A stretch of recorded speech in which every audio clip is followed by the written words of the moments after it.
Like, she was like, everybody was attacking me, and it's like, who was attacking you? You got, like, hit in the leg with, like, a pool noodle, and you were like, oh my god, I'm being attacked! Meanwhile, Saberspark is, like, quite literally, like, getting drone struck by 32 different countries at the same time.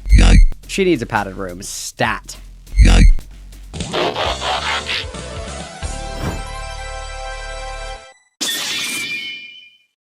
Alright, let's do our Mr. Enter KP video. Obviously, today is the day of hating white women.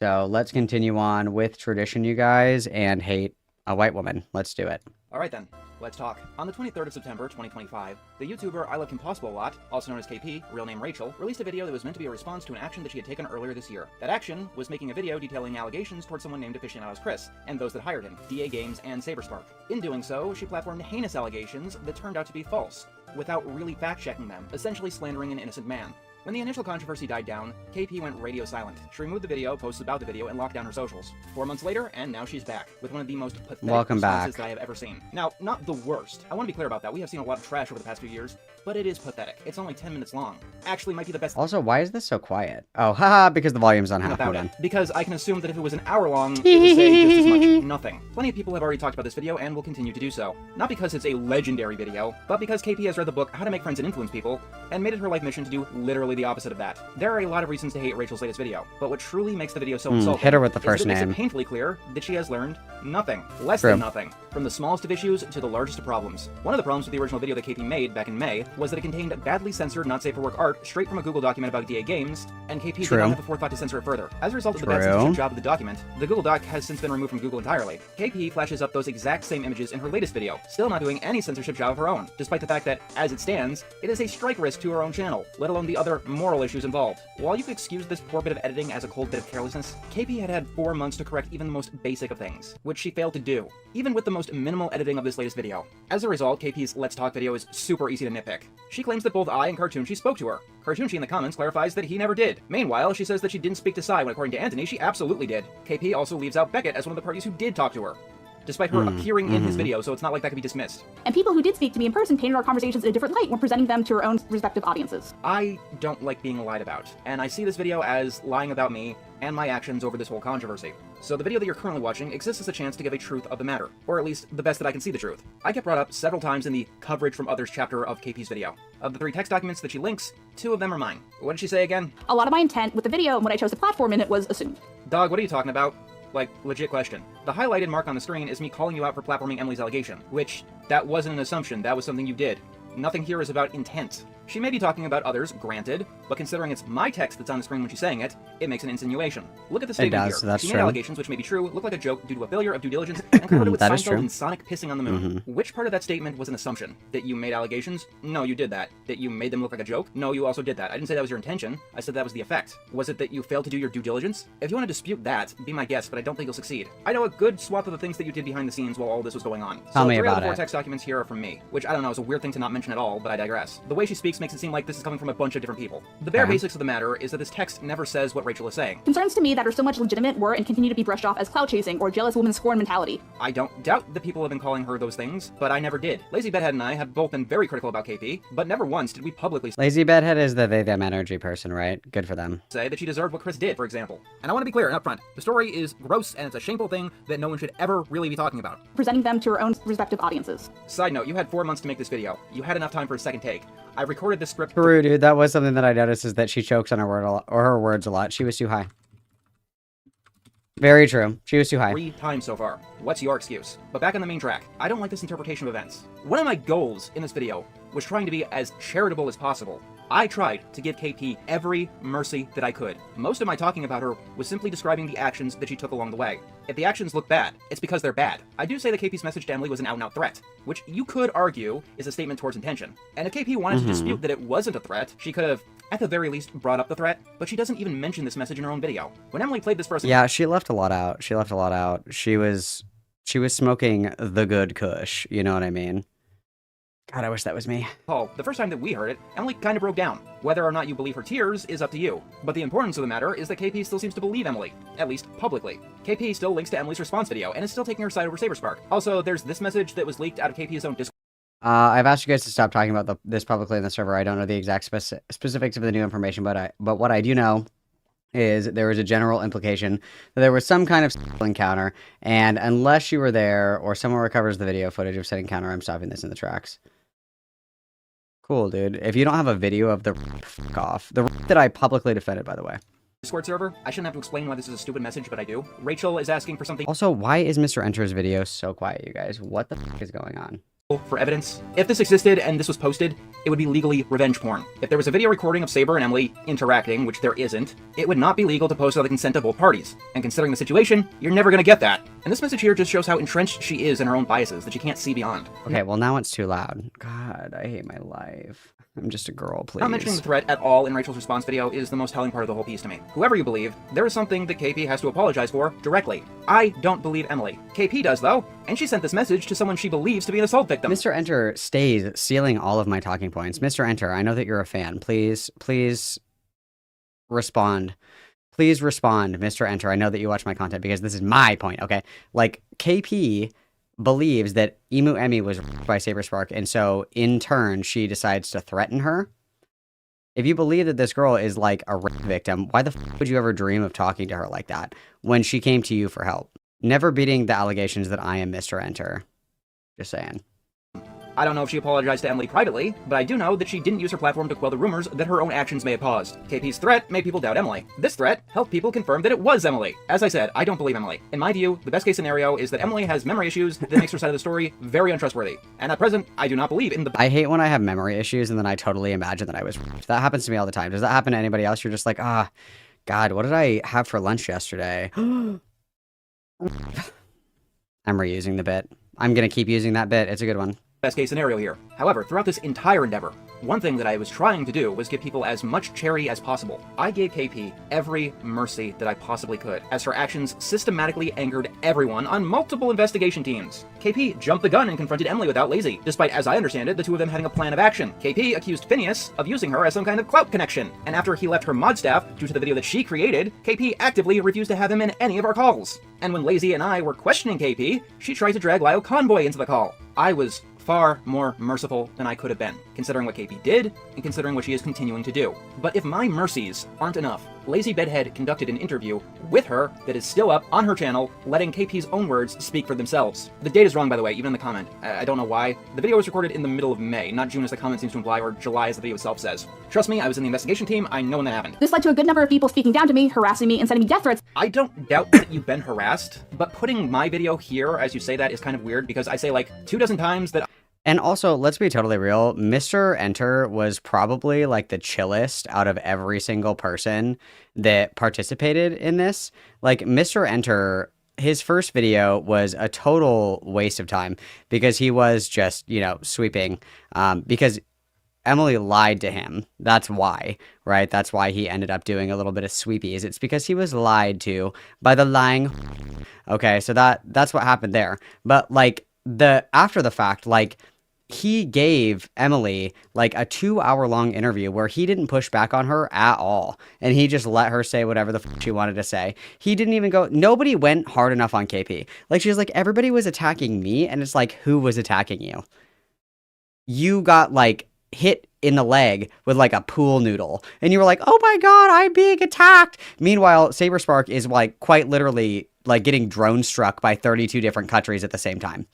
Oh my God, I'm being attacked. And it's somebody threw like a piece of popcorn at you. Like, nobody has been ripping her hard enough. And I'm super happy that all the woman gloves are off and she's getting fucking pummeled into the dirt. I don't condone harassment to anyone. Like, I make a point of it repeatedly. And even if you have a point I here— will also take this opportunity to emphasize, you guys, no targeted harassment, no brigading, blah, blah, blah, blah, blah. You know, the huge, none of that. None of that, you guys. None of that, okay?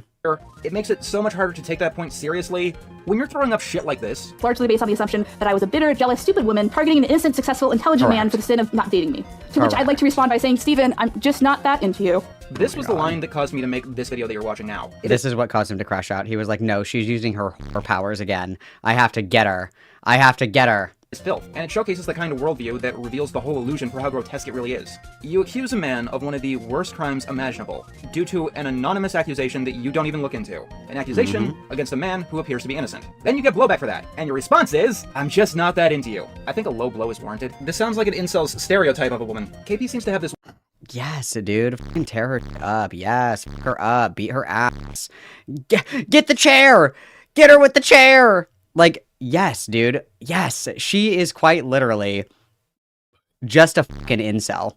That's what she is. She's a femcel, okay? She's a femcel because she stinks, she pisses her pants, she never takes a shower, she smokes way too much weed, and she's and a liar. Yes, Mr. Enter. Yes. Leave no survivors. I need a slaughter. This weird belief that virtually any man who has ever contacted her is interested in some kind of romantic relationship, to the point where it is on the code of conduct that you need to read to be on her volunteer workforce. You can watch Beckett's video if you want to know how deep that rabbit hole goes. He's just as pissed at this as I am, that Lazy is. And this is all ignoring the minor detail that Saberspark is getting married. It's not all about you, Rachel. And if I were you, I'd stop arguing about shit like this. Rachel doing things like bringing up perfect victim mentality when she's desperate to hold onto a narrative is one of the biggest reasons that people don't take advocates seriously. It is an incredibly damaging thing that Rachel is doing, bringing this up again and again and again. And if she has any respect for any victim ever, she should stop bringing it up. She's proven that she is not responsible enough to talk about these subjects. Stephen, however, was given grace, room to respond, and direct personal support from the same people claiming to be an objective voice of reason throughout the situation. I think that you got the wrong. Dude, literally, every time that I hear her talk, I just, like, am full of rage. She's just such a conniving, evil little bitch. I can't handle it, dude. I can't handle it. I can't handle it. I can't handle it. Antes sweeping for me at the start and the tube being vital to uncovering the truth so we can't really call any of it a waste of time. Yeah, I mean, I understand, like, the gut reaction. Like, I'm not stupid. I'm not gonna pretend, like, that I don't know where this is coming from, because the reality is that a lot of the time, and this is, you know, for good reason, I think, because, again, we have to remember what the Me Too movement was born out of, and I'm going to continue to, like, hammer in this talking point, because apparently not enough people understand it, and I bring it up every single fucking time we talk about KP, and I'm going to bring it up every single fucking time we talk about KP until the end of time. We have to remember that the Me Too movement was born out of people exhausting every other avenue in trying to get justice for people who had acted inappropriately towards them in, like, a sexual capacity. So we're thinking about people that, you know, are like think of, like, Harvey Weinstein. Think about, like, all the prolific Me Too cases. What was the purpose of those? It was because these women were being abused. They weren't getting help from the companies that they worked for. They weren't getting any kind of help from, like, HR. They weren't getting any help from the police. They weren't getting help from anyone. So what did they do? They turned their attention to the media to get some kind of help for whatever they were going through at the time, right? Like, this is happening to me. Nobody at work is taking it seriously. The company won't fire this guy. The police can't do anything about it. This guy is dangerous, and something needs to happen where this guy doesn't have access to more people to abuse. That's what Me Too was. So when we think about Me Too, it is your gut reaction to believe someone when they are accusing someone else of something like this. That's your gut reaction. And realistically, that's probably good, that a lot of people are like, oh, somebody would do this to you, that's terrible. And that's your initial, like, read on a situation. But the problem with that, again, like everything else on the internet, is that people's goodwill is taken and it is twisted and it's destroyed by people who have bad intentions. Because what it has turned into now is that this is a shoot first, ask questions later. We have tried nothing else to get this issue resolved. We are going to directly resort to public execution. There's a lot that goes into it where, when you think again about Me Too, these were people that exhausted every other option to try and get justice for what they had gone through. Their first option was not, let's go to the media. Their first option was, let's talk to HR, let's talk to the company, let's talk to the executives, you know, let's go to the police, let's try to talk to the guy himself. Like, let's do everything that we can to resolve this behind closed doors, because truth be told, most people don't want to talk about their horrific rape and sexual assault. Most people are not excited to talk about that publicly, to have it scrutinized publicly, okay? the reality is that people like this, like when we think about KP, when we think about Emu Emmy, these are people that take people's goodwill and they manipulate it and they twist it and they turn it into a weapon to attack other people with. Because it is totally normal for somebody to say, hey, that guy abused me. And you're like, oh shit, that's actually fucking, wow, what a piece of shit. That's normal. You should feel that way. But again, we have to trust but verify. And because we are coming at the tail end of this, which again, we're painfully late to the party every single fucking time, KP, get a watch, okay? We're at the tail end of that now, where we are coming off of the back of a lot of false allegations. We're coming off of the back of George Not Found. We're coming off of the back of Saberspark, essentially, off of the back of Black Griffin. Like, these are all allegations that blew up in people's fucking face because they did not do what Me Too set out to do. Me Too was accountability when no other action could be taken. Instead, our first instinct is to publicly destroy someone's fucking life instead of doing literally anything else. So it is mind-boggling to me. It does like a very serious disservice to people that are taken advantage of and abused in these spaces, because there is a problem being a woman in this kind of industry. There is a problem with the expectation that you're going to put out in order to climb the ladder. There is, this horrible, hush-hush like bros club in a lot of these kind of communities, but it does an incredible disservice for people to bastardize what Me Too was for clout, personal gain, and intentional self-victimization without valid reason. And it's disgusting to me. And I think that it takes a very evil and vindictive person to want to essentially be Discord e-raped for attention. I think that you're sick in the head if you want this to happen to you for attention. And it seems like that's all this is chalked up to, is I want to be a part of the victims club. Why? What is tantalizing to you about being a rape victim? Please enlighten the class. I would love to hear it. It's disgusting to me. Image there, buddy. Cartoon She made his video like 2 days afterwards. Emily was still anonymous and no one knew who she was at the time. And as for me, talk about accountability. The biggest issue with our investigation team is that we didn't get in contact with Saberspark or any of his associates, like AC Racefest or Paleo Steno. We heard way more of Emily's side of the story than Saber's. Of your side of the story. It was Falgi and Beckett who reached out to Saberspark. And it really does say something that you can't mention their names. Bonk, for all of his faults, will at least mention Cope and Seed. Something I invite the audience to think about is what Bonk has nightmares of Beckett. Beckett is Bonk's sleep paralysis demon.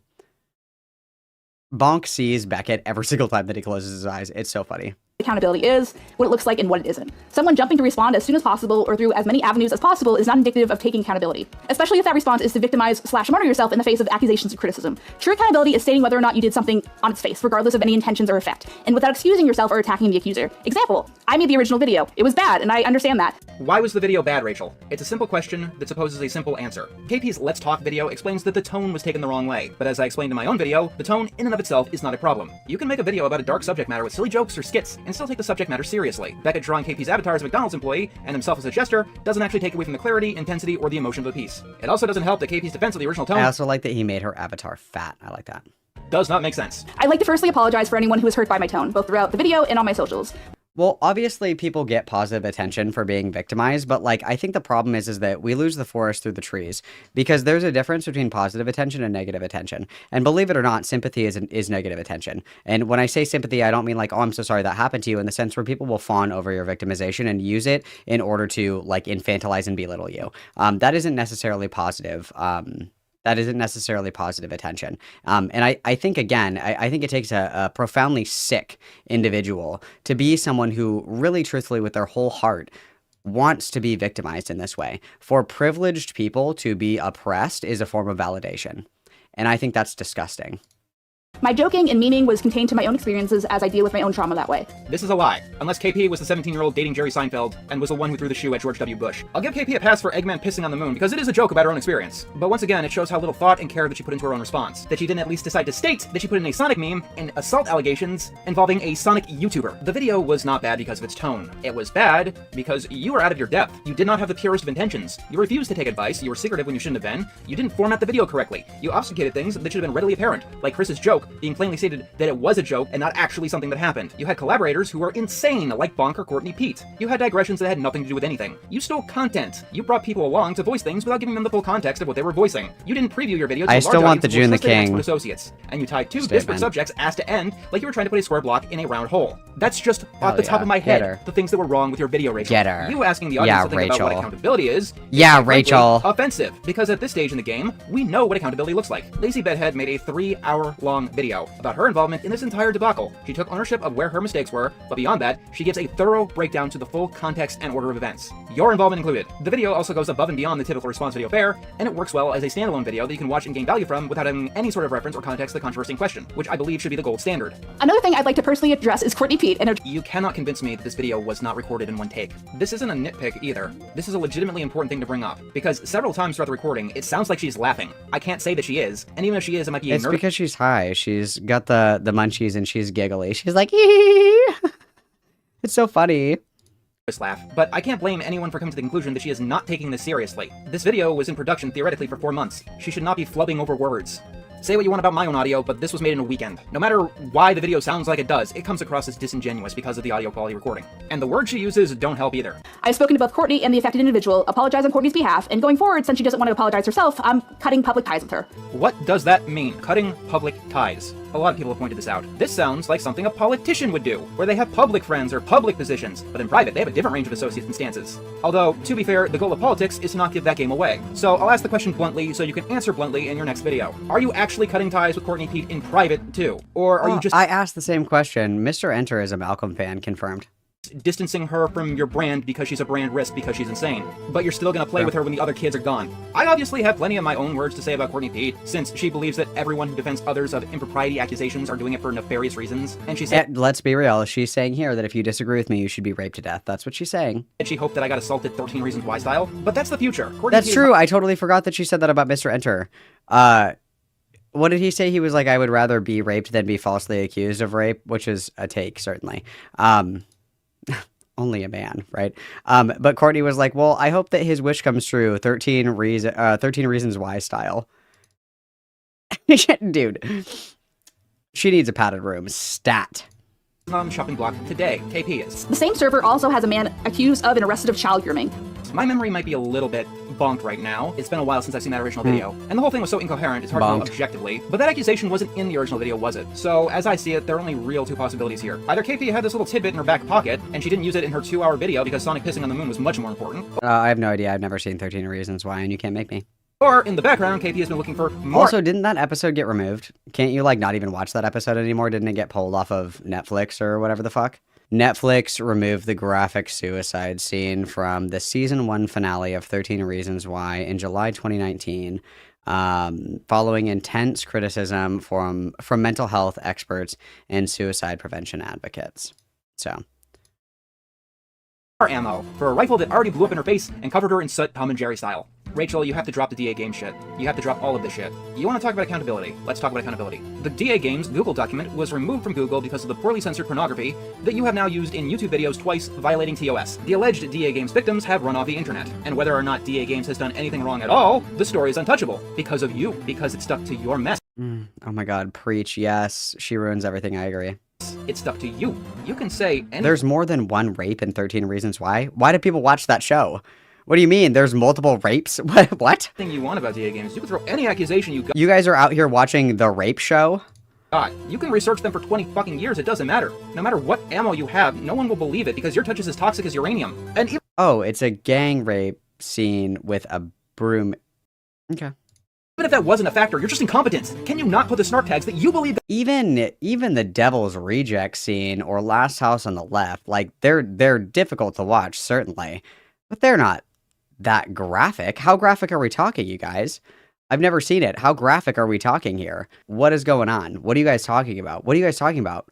That was like what everybody was watching when they were like 15. What year did that come out? But wasn't that like high schoolers were watching that show and shit? What do you mean? How graphic is this? What are you talking about? got you into trouble in the first place over the evidence. The one thing that you apologize for. The single, solitary thing. The tone. This screenshot here shows that you have not learned. You're still using quirky internet funny man shtick and putting it in the way of the evidence that you're trying to present. I myself had reached out to him directly and through at least Isn't 13 Reasons Why like the 13 Reasons Why she commits suicide? They'll take out the suicide scene, but not the rape when the premise of the show is suicide. Whatever, dude. Whatever, dude. I've never seen it. I certainly don't want to watch it now. What the fuck is going on? What the fuck is going on? And don't get it wrong, you guys. I am a fan of, you know, like a good horror movie, you know, with some graphic content. Doesn't bother me or whatever. But like, why are we making like a TV show based around suicide and rape that's like for the consumption of like teenagers and shit? Like, that's insane. And then if the show is the 13 reasons why like this bitch kills herself, why would you take that out but not the rape scene? Whatever dude, I'm moving on. These two different people to look into the issue and do something about it. Despite my repeated efforts to bring this issue to his attention, Steve never spoke to me or commented on the issue. This was from your original fucking video. Also, it seems the two of you had an email exchange. The whole Sonic pissing on the moon shit was you commenting on Saberspark, commenting on the issue. Just because you didn't like how he commented on it doesn't mean that he didn't comment on the issue. Meanwhile, he was supposedly talking to someone else about the same issue with third party. I suppose this is another small nitpick, but besides being recorded in one take, the editing on this minimalistic video that took 4 months to make is abysmal. This screenshot here, this is not how we present evidence in a video like this. Who is speaking to who? Where? About what? I'm not taking your word for it, you are a liar. User Blab here could be talking about Chris Pratt for all your credibility is worth. There is a reason that Becca's video on this 10-minute video was half an hour long, and who knows how long this video is going to be. I think the first season came out in 2013. I think it was the second season that came out in 2017. I don't know, you guys. I don't know. Casey's stream is 3 hours, and even then I feel like we're all just scratching the surface on how bad this video is. His own admission of trying to force a woman to take a pregnancy test against her will is not seen as a violation of consent. Yeah, Rachel, it's super violating to beg, not force, beg Emily for a pregnancy test. It is manipulative for any man to ask any woman to do anything. This video is so awful. Who told you to put it up? Was it Courtney? Was it Bonk? Tell me it was Bonk, please. I've been trying to stay composed, believe it or not, but there is one moment in this video that just kinda sent me over the edge. And by one moment, I do mean one moment, because it literally is one fucking word. So moving forward, how can we, as the online community, do better? We. The fuck do you mean we? The royal we? Online community. Dude, true, great point. How can we do better? No, bitch, how do you do better? Because you suck. You're not in any community that I'm in. Rachel, this isn't a societal fuck up. This is a you problem. True. You screwed up repeatedly, and other people had to clean up your fucking mess. You are screwing up, and the only thing this video tells me is that you will continue fucking up far into the future. How can we as the online community do better? Rachel, I'll say it simply. You're alone. You are not part of a community right now. Bronies are dead. You tried predator hunting, you fell on your face. Dude, what else is a violation of consent? That's crazy. Just asking somebody, hey, you might be pregnant. Can you please verify that you are pregnant so I can prepare to be physically assaulted in child support court arraignment, please? Because you know that she would just take that bitch for all the money that he was worth. You know it. You know she would still be getting payouts till today. That's crazy. And that's what you're known for in the animation community. We over here will figure out X, Y, and Z without you so we can actually get shit done. You can just sit in the corner and play with your pony dolls and Disney plushes. And you can stay there until you fucking grow up. Get her. I'm done with you, I'm done with this, almost. But that's next video. Consider it its own weird little digression. This entire month has felt like the weirdest, worst, greatest hits compilation of all time. I'll leave it at this. It's not everything that Rachel did along the way. We're all humans. We all fuck up. It's a part of the game. It happens to the best. I mean, yeah, we all fuck up, you guys, but if you make a mistake, I think, realistically, I don't think that I've ever falsely accused anyone of rape. I don't think that I've ever done that. That's a pretty colossal fuck up. Like, are we talking about accidentally putting salt in the sugar shaker?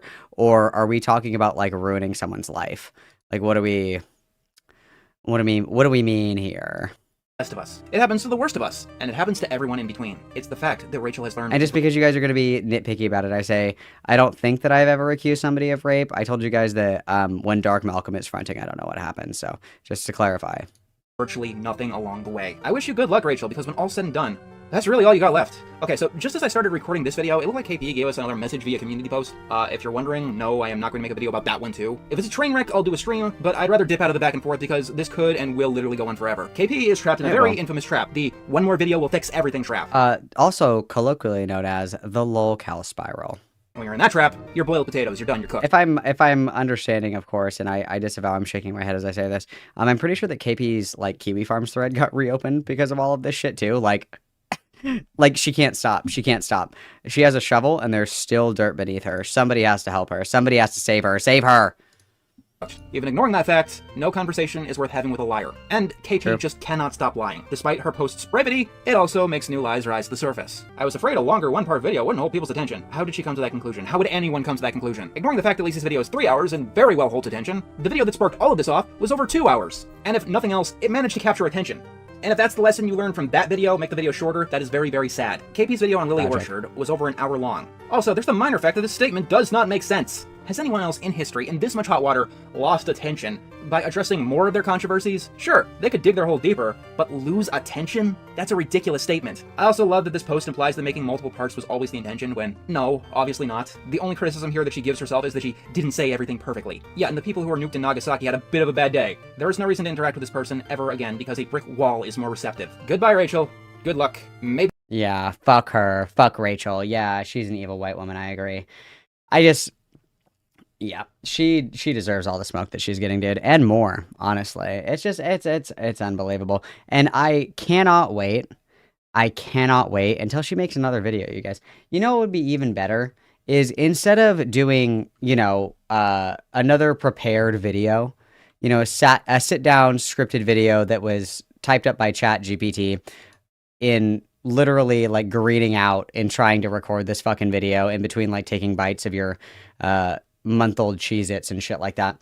She should just live stream. She should just do a live stream Q&A. That's what I think would fix everything. I think that a live stream Q&A is actually the perfect format for everybody to, you know, get their questions answered, get all of their concerns addressed. I think that that is what we need to be doing. I think that somehow the message needs to get across. What we really need is a live stream, preferably not sober, to air out all of our grievances, you guys. That's what we really need. Because I think that would solve everything. I think that would solve everything. I think that she should do the Lewis McClung, and I think that she should live stream and just do a live Q&A. I think that would fix everything. This is a strong message, and I completely support this.